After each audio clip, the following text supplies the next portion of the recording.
What's going on, everybody? Welcome to Sector for Nerds, and welcome back to another episode of Star Wars: The Clone Wars Retro Discussions. Today we're going to be talking about Season 5 overall and why I personally think that it is the greatest season in all of the Clone Wars animated series. But before we begin, make sure to like this video and subscribe to the channel. Also be sure to click that hype button as well. This thing's supposed to be really helpful, especially for smaller creators like me, so please, I encourage you guys, click that hype button, give it that boost, it'd be greatly appreciated. So you guys, today we're here to talk about Season 5. Again, I think that this is the best season in the entire show. Do I think there had potential to be better seasons? Yeah, of course, but we'll never know for sure, given that after this season the show was canceled. Thank you, Disney. This season of the show had three, of the 5 arcs that we get in this show, and that's one of the things that I really adore about this season, is really, it consists of 4 episode arcs, and there's 5 of them, making 20 episodes total. And we hadn't really seen that from the Clone Wars before. In previous seasons, right,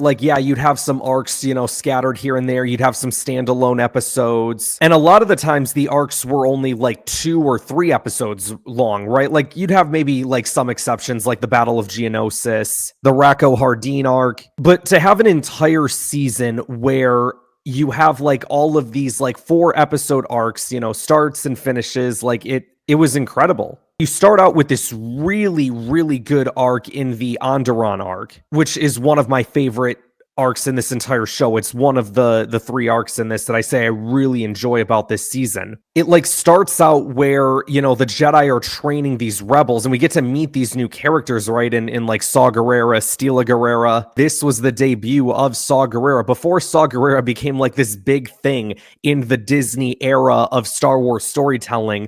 This is who the guy was. And it's great because Ahsoka gets to play a big presence in this arc, but also not only in this arc, but the arc that we get following this as well, where she's with a bunch of Jedi younglings. And that arc, you guys, is such, I think, an underrated arc in the show. If you go back, I think it was that first episode that we did, because I had DJ on here with me to talk about it. And we had both said, man, this arc is such an underrated arc in the show. I always enjoyed the arc growing up and everything, right? But I feel like even now as I'm watching it, I think I'm enjoying it more now than I did before. And what's great about these, first 2 arcs that we're talking about here is they both center on Ahsoka Tano, but it's not just her.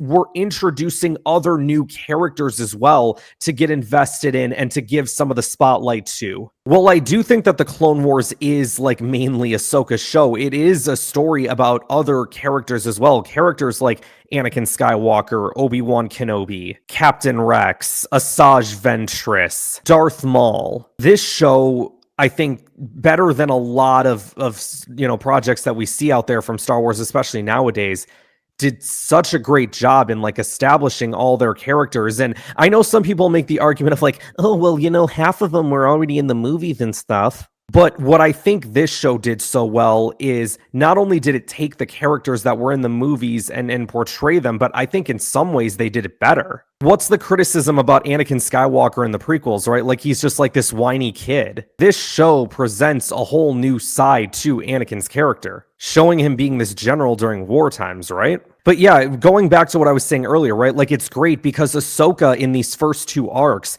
we really get to see her be more of a mentor figure to people, right? She's the one training others instead of being the learner. And again, it's ironic because I think she's only 16 or 17 at this point. She's so young, but at the same time, feels like she's so much wiser beyond her years because of all that experience that she has in the war, right? And then you have that 3rd arc, which is, kind of about the droids R2-D2. We get to establish a couple of new droid characters in there as well that are astromechs as well. I thought that arc was okay. I didn't think it was anything spectacular. I didn't think it was anything terrible either. It was kind of okay, the first episode was all right. The second episode was super boring, because the Void episode. And then the 3rd episode was oh my gosh, this is actually really good. And when they introduced Gregor and everything, and Gregor was another character, right, that they introduced in this season. Man had 1 episode and just stood out. And it was oh my gosh, this guy's amazing. And it's to the point, right? This episode is a main contributor of why some people are no, Gregor's my favorite clone. The thing I compare it to is the Justice League Unlimited series, right? Where they introduce not just the Justice League characters characters, but you have like all these other people that are like joining the league and stuff. You have like 30 to 50 different heroes in the show, but there's only so much screen time to go around. So like all your favorites aren't going to get the spotlight all the time, but it's the times when they do. What do they do with it? I think to like the Booster Gold episode. By the way, for those who haven't watched the Justice League Unlimited series or the Justice League animated series, I recommend both those shows. They're fantastic. But yeah, it was a similar thing, right? Like Booster Gold had one episode and the dude was like considered a joke. And by the end of that episode, like I know for me personally, like when I'm watching it, I'm like, dude, this guy's like one of my favorite characters in the whole show, just based off a 122-minute episode. And that's how people feel about Gregor. And I love Gregor too. Though, here's the thing. If I'm being perfectly honest, my love for Gregor comes more from Star Wars Rebels, and like, we'll get to that. But this episode, you know, with Gregor, fantastic story, right? But then we move on to like the fourth episode, and it was like, I mean, yeah, it was all right. Like, okay, I guess it stuck the landing, did what it needed to do. Like, it was fine. But then you have the final two arcs of this show, which are, you know, two of my favorite arcs ever, period, along with the Onderon arc. You have the Darth Maul arc of him taking over Mandalore, and then you've got Ahsoka's arc getting framed for blowing up the Jedi Temple. Both of these stories were amazing in their own different reasons. The Darth Maul story was like, dude, this is so freaking cool, right? Darth Maul teaming up with Death Watch, assembling all these syndicates, starting a third faction in the Clone Wars. Darth Sidious shows up at the end and messes stuff up. Like, oh, it's so good. You know what I mean? Like, it's cool, you know? The Ahsoka arc is different. Yeah, there's like, you know, a cool factor. Not like Maul cool, but like, yeah, you know, this is a good arc. But I think it's much more emotional is probably the term that I would use for it. Throughout the entire Clone Wars, right, like there's a lot of stories about Ahsoka Tano, and you get to follow her like, you know, almost week to week with these stories. And this is her getting framed for an explosion at the Jedi Temple. Anakin knows that she's innocent. We as the audience know that she's innocent. No one else seems to believe her. By the end of that arc, it all leads to this like climactic moment of like, oh my gosh, like Ahsoka, is she going to rejoin the Order? Is she not? And then she chooses not to. And it's really sad. And she walks away. And again, the term that I would use is emotional. That's why I think that season 5 it's just like the perfect arc. Like you start strong, you end strong, you have an okay middle. But it's like you look at this season and like Ahsoka to me was the biggest contributor. Then probably Maul is a close second. And then honestly, Hondo Ohnaka. We got to talk about him for a second, you guys. I don't know why it took them so long to not put Hondo in more stuff. Because season 1, he had 2 episodes. Season 2, he had 2 or 3 episodes. And then seasons 3 and 4, he had nothing. What the heck? And then season 5 rolls around, and this dude's in 3 of the 5 arcs. Incredible. Dude is so funny. It's like you take him serious, but you also don't. Like, I don't know how to best describe it, but like, this was the season, you guys. Like, again, if by the end of this season, right, like if I discover like, okay, Ahsoka Tano is my favorite Star Wars character, this is the season where you also discover that like Hondo Ohnaka is the freaking man.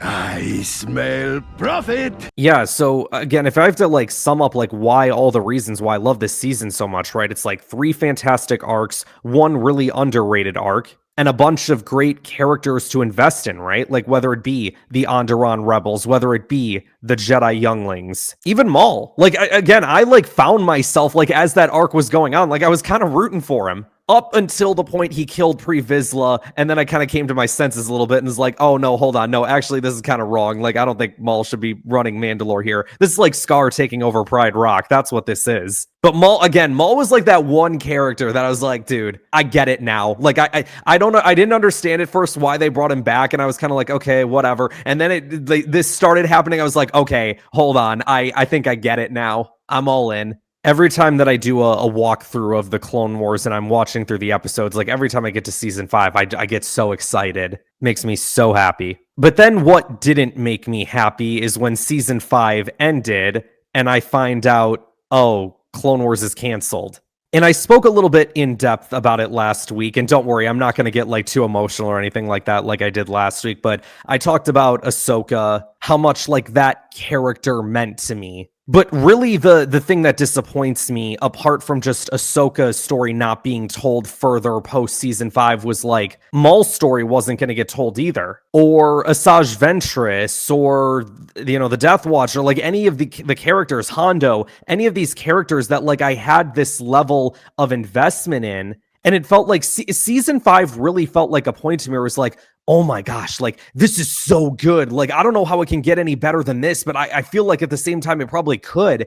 And then it's like we never, at least for a while anyway, like we never had the chance to see that play out. And I know like there was the season 6 or whatever, right? People were like, oh, well, we have the Netflix episodes. The problem with the Netflix episodes were that wasn't meant to be all of season 6. That was like half of it. They took the episodes that they had completed before the show got canceled, and Netflix wanted it on their streaming service. And so they made a deal with Lucasfilm or whatever where they were able to get that done. And so they just took the stuff that they had finished, put it on Netflix, and called it The Lost Missions. It was never known as season 6. It was called Star Wars: The Clone Wars: The Lost Missions. It was just meant to be these series of episodes that had just never aired, but they had finished, right? And they didn't want to just see them go to waste. There was going to be so much more, so many other stories that they've told like over the years that they were going to tell in the show.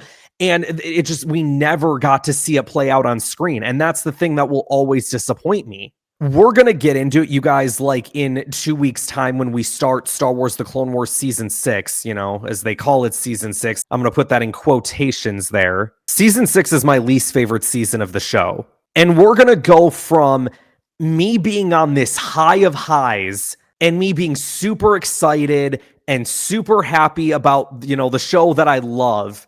And then this season, it like takes a big dip. That is not to say that there aren't good episodes. Don't get me wrong.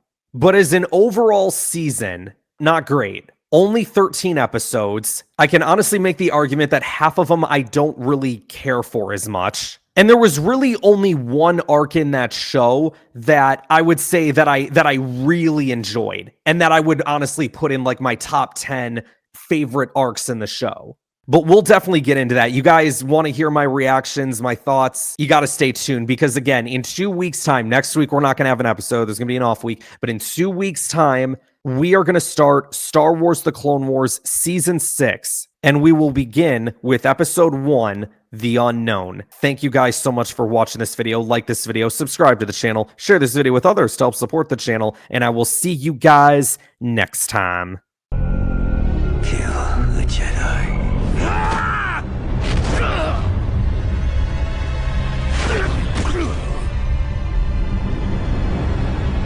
We have to get him back to the medical bay before he hurts anyone else.